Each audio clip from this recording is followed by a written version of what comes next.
Dear student, आज हम आपको यूपी बोर्ड में फर्स्ट चैप्टर पुष्पीय पौधों में लैंगिक जनन के बारे में आपको बताएंगे। इसमें हम सबसे पहले पुष्प की संरचना के बारे में बताएंगे। पुष्प क्या होता है, पुष्प की कृषि या पुष्प की खेती किस में करते हैं। पुष्प की खेती हम फ्लोरिकल्चर में करते हैं। पुष्प का अध्ययन हम एंथोलॉजी में करते हैं। और इस पुष्प का मुख्य कार्य आपका फल का निर्माण करना होता है।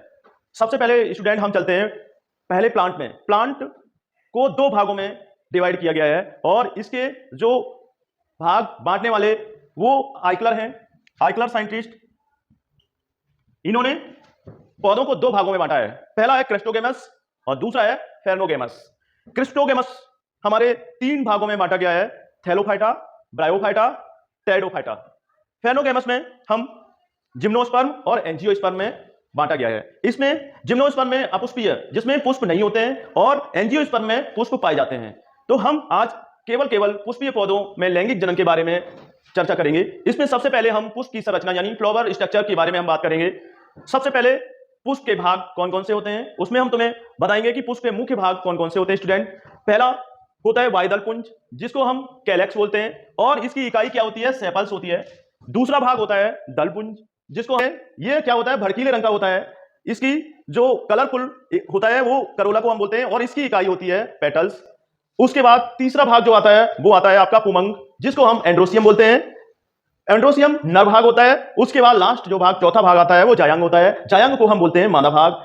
अब नेक्स्ट हम अगले टॉपिक पे चलते हैं, पुष्प के नर और मादा भाग कौन कौन से होते हैं। तो आज आइए हम आपको पुष्प के नर और मादा भाग के बारे में आपको बताते हैं। पुष्प के सबसे पहले पुष्प के नर भाग यानी male part of flowers. Male part flower में आपको सबसे पहले आ जाता है पुमंग, जिसको हम एंड्रोसियम बोलते हैं। पुमंग आपका दूसरा इसका पुंकेसर का भाग आ जाता है। पुंकेसर यानी जो ये पतली पतली संरचना दिखाई देती है, ये पतली पतली धागे की तरह संरचना दिखाई देती है, इसको हम बोलते हैं पुमंग या फिलामेंट्स। उसके बाद आपका आ जाता है परागकोश। तो देखिए स्टूडेंट, ये जो इसमें ये गोले आकार की संरचना जो पाई जाती है, इसको हम बोलते हैं परागकोश। और परागकोश में आपके क्या भरे होते हैं, परागकण। क्या भरे होंगे, परागकण।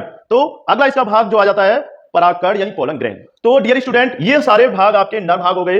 अब आते हैं नेक्स्ट टॉपिक पे, नेक्स्ट भाग पे, यानी पौधे के फीमेल भाग कौन से होते हैं, मादा भाग कौन से होते हैं। मादा भाग में आपके चार भाग आ जाते हैं। पहला भाग है गाइनिसियम, यानी गाइनिसियम हमारा, जिसको हम स्त्री केसर बोलते हैं। ये मिलके ये तीन भागों से मिलकर बना होता है। पहला भाग है वर्तिका, यानी जो पतली ये संरचना दिखाई देती है यहां से गर्दन के आकार की, इसको हम बोलते हैं वर्तिका। उसके बाद दूसरा भाग आ जाता है वर्तिकाग्र। वर्तिकाग्र यानी हमारे जो टॉप मोशन पे ये इतनी ये कप के समान संरचना पाई जाती है, इसको हम बोलते हैं वर्तिकाग्र। नेक्स्ट इसका आ जाता है, अगला भाग आ जाता है अंडाशय, यानी अंडाशय जो ये फूला हुआ भाग जो फ्लावर का होता है, इसको हम कहते हैं अंडाशय। उसके बाद अदर भाग भी पौधों के होते हैं। इसमें क्या होता है कि इसमें बीजांड, अंडाशय के अंदर क्या बने रहते हैं, बीजांड, जो बीज का निर्माण करते हैं। नेक्स्ट उसका अगला भाग आ जाता है वाहिदल पुंज। क्या होता है, देखिए बच्चों, वाहिदल पुंज क्या होता है, आपने देखा होगा, ये फ्लावर का सबसे पहला भाग होता है जो हरे कलर का होता है, और ये क्या करता है, पौधों की यानी फूल की जो सुरक्षा करता है। उसके बाद आपका आ जाता है दलपुंज, यानी दलपुंज को हम कैलेक्स बोलते हैं। दल माने बहुत सारे, यानी ये चार भागों में डिवाइड होते हैं, या बहुत सारे दल में डिवाइड होते हैं और ये बटे हुए होते हैं। अगर हमको इसको एक को अलग करेंगे तो एक को हम बोलते हैं दल, जिसको हम पेटल बोलते हैं। उसके बाद आपका अगला टॉपिक आ जाता है पुमंग। पुमंग क्या होता है, देखिए पुमंग हमने पहले भी बताया पुमंग के बारे में। पुमंग आपका नर भाग होता है, फ्लावर का नर भाग होता है। ये क्या करता है कि ये फर्टिलाइजेशन, निषेचन में ये भाग लेता है। अगला आ जाता है जायंग। जायंग क्या होता है, जायंग में हमारा स्त्री केसर होता है, स्त्री केसर में अंडाशय होता है। अब बात आ जाती है फल का निर्माण कैसे होता है। तो डियर स्टूडेंट, फल की परिभाषा होती है कि पके हुए अंडाशय को हम फल कहते हैं। यानी फल किसे कहते हैं, पके हुए अंडाशय को हम फल कहते हैं। तो इसमें अंडाशय यानी ओवरी हमारी क्या होती है, मैच्योर हो जाती है। उसके बाद ये पककर हमारा क्या बनाती है, फ्रूट्स। अब फ्रूट्स के बाद यहाँ पे ये एक व्रंत होता है जिसपे पुष्प ये लगा हुआ होता है, ये इसको हम बोलते हैं पुष्प व्रंत, या इंग्लिश में इसको पिटियोल बोलते हैं। क्या बोलते हैं, पिटियोल।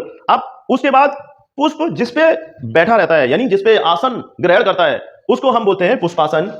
ठीक है, तो ये हमने आपको पुष्प के बारे में कुछ टॉपिक महत्वपूर्ण बता दिए हैं, जो आपके बोर्ड के एग्जाम में अति महत्वपूर्ण हैं।